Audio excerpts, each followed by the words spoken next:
This is beyond confusing from the San Jose Sharks as after a great trade deadline, Mike Grier ships out 25-year-old Fabian Zetterlund, and the return from the Ottawa Senators is really not that great. We have to dive into this shocking move coming out of San Jose, what this means for them going forward, and even a look at Ottawa's side and Zetterlund. There is a lot we got to break down coming up on this episode, and we're just going to dive straight into it. But hey, before we do, just a reminder to hit subscribe, guys. Just a reminder to hit subscribe. We got all the latest news on your favorite team. Hit the free button down below. Let's flash that trade up once again. This is crazy. Flash one more time. There it is.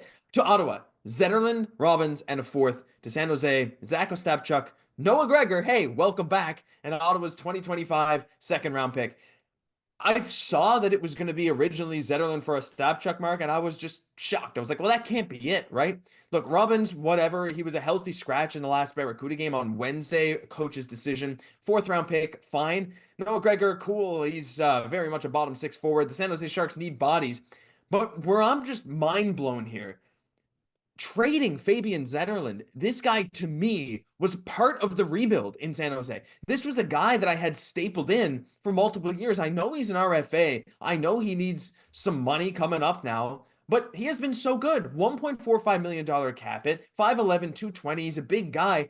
And he's a +8 on this team, playing 64 games, by far the best plus minus on the worst team in the NHL. Are you as shocked as I am at this trade right now? We'll get into a Ostapchuk in a minute, but like, I cannot believe this. I feel like we almost jinxed it. We did a video earlier, if you missed it, go watch, and we said, hey, maybe they'll use the fourth round pick that they have that they can make another trade, and guess what they do? They use that in a trade that no one really wanted to get a second round pick. Now listen, they are adding to the draft cover. We've talked about this before. This is not fully updated. I'm not sure if the cut-ins trade's updated or this one yet, but as you can see, Mike Grier is adding a lot of draft picks, but I don't enjoy the thought of moving on from someone that's been so good on this team. +8, like you said, the best plus minus on the team. Still quite young, and you do have his rights. He's an RFA at the end of the year.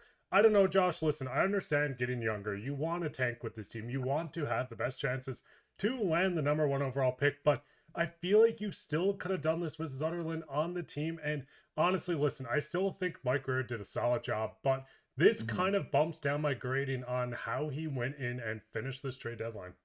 Yeah, like, I mean, look, Wallman for a first was awesome asset management, but this one is just confusing. And maybe we also jinxed it because we said earlier today that it seemed like the Sharks were trending a little bit towards getting bigger players. And that's sure what they did here. I mean, again, Zetterlund, he's a heavier guy at 5'11, but Zack Ostapchuk's big. He's about 6'4, 212, and he's played 43 games with the Ottawa Senators this year. Not much point production, some penalty minutes, a -7. He's been decent in the AHL, but he's a big, grindy, physical guy at 21 years old. He projects to be a middle six guy at best, right? That's kind of where we see Zack Ostapchuk being. And while Zetterlund, like, I don't know if he ever projected to be like on a good team, a top line guy, maybe a middle six guy as well. I know Zetterlund's older, and the Sharks do get younger here with the Ostapchuk, and we are giving him the opportunity to go out there and probably get a lot of minutes the rest of the way, see how that can affect his development. But I'm just not sold that this move actually moves the needle for the Sharks. Like, again, in my mind, like, you can kind of toss out Robins, you can kind of toss out Noah Gregor. Like, those are kind of just washes in this trade. I mean, look, Noah Gregor returning, that's cool. But again, his production's not anything crazy, and he's not part of the long-term future of this team. So when you look at it objectively, where it's like Zetterlund in a fourth for a Ostapchuk in a second, I don't know. I don't see how this helps the Sharks longer term. Do you think Ostapchuk maybe has more potential, more credit than I'm giving him? Because again, former second round pick, he is a big guy. It takes big guys a lot longer to develop. But like his WHL numbers weren't that impressive. His numbers in the AHL are like okay at best. I don't know. Maybe I'm crazy. He's decent on the faceoff dot. I'm gonna cheer for him. I just don't see the upside. I think the biggest thing is, listen, they do get a tiny bit bigger. Yes, you're losing out on some skill, but he is signed for one more year after this on a entry-level contract, pretty much. So you do save a bit of money. And listen, if Mike Grier goes into this offseason, use the extra cap space that he was going to use on Zetterlund, they could have been super far away on their contract negotiations. Maybe this was a deal that had to be done, but overall, a one-for-one swap, obviously your second-round pick, and you give up a fourth, but I think it was better off to keep Zetterlund. Listen, from elite prospects, just looking at This guy on its own, he seems like a decent play driver. He can move the puck pretty well. He can skate past his opponents, deke past his opponents. But the thing is, it hasn't fully translated into the NHL like you see. 1 goal, 3 assists for 4 points. He was playing just about, I think it was 9.5 minutes for the Sens. So you do lose a bit of skill. And maybe Mike Grier is really taking this, we need a tank, we need to rebuild, too serious. But Josh, I don't know, man. Like, looking at this, do you think he has to have something up his sleeve with all this draft capital that they've acquired over this entire trade deadline or season? Or do you think he's going to just use this to draft even more players? I mean, I think a bit of both, right? And taking whatever you can in terms of draft capital and turning that into your team's future is a good idea. Because again, the Sharks are still a number of years away from actually being ready to compete with their top prospects being 18, 19 years old here.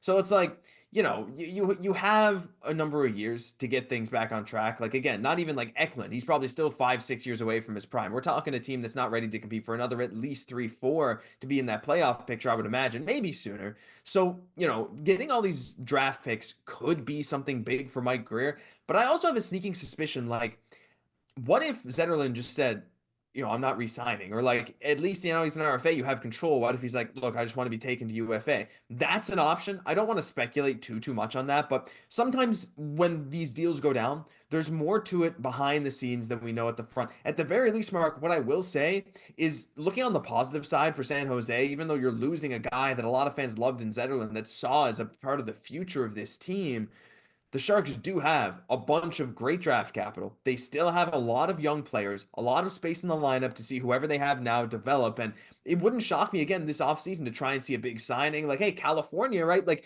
the Sharks don't often go out and get these big name free agents, but it's maybe not out of the question if you get a chance to play with Celebrini and Will Smith, this kind of thing. So, I don't know. Having the stuff they do for trades is great, trying to look on the bright side. I just can't help but think they could have gotten more for Zetterlund. I think that's where my main issue lies. Yeah, the biggest thing is we've seen this as a huge buyer's market. We've seen teams giving up first round picks. I mean, the Toronto Maple Leafs did it for Scott Laughton.